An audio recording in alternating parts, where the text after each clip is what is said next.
Hello বন্ধুরা, দেখুন পেঁয়াজ লাল হচ্ছে এখানে।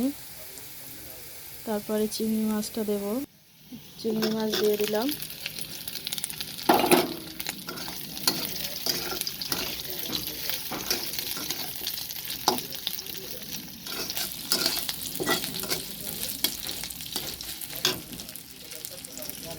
দেখুন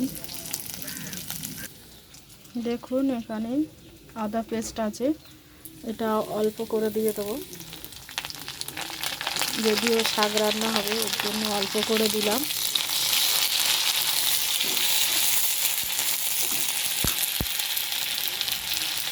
মশলা হলুদ, লঙ্কা, জিরা অল্প অল্পই, এগুলো একদম সামান্য।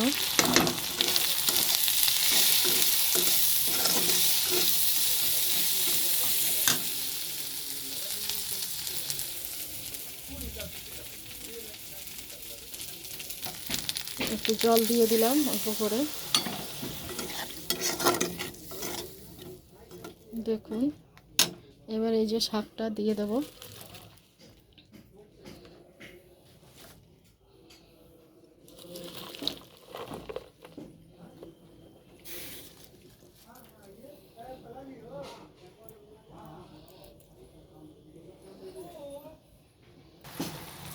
পরিমাণ মতন লবণ দিয়ে দিলাম। এই যে বন্ধুরা, শাক রান্না হয়ে গেছে। আর এখানে একটা ডিম ভেজে নিয়েছি, এখানে এখনও ভাজি হচ্ছে। এই যে আপনারা দেখতেই পাচ্ছেন।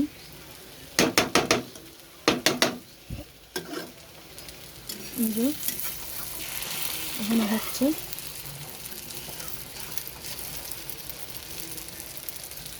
আর এটা হয়েই গেছে, এবারে নামিয়ে নেব, নিয়ে ভাত বসাবো।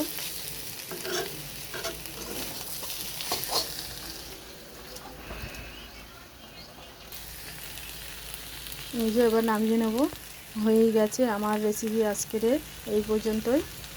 আবার কালকের কি আপনাদেরকে রেসিপি দেখাতে পারি। আপনাদের ভালো লাগলে লাইক, কমেন্ট, শেয়ার করবেন আর সাবস্ক্রাইব করবেন।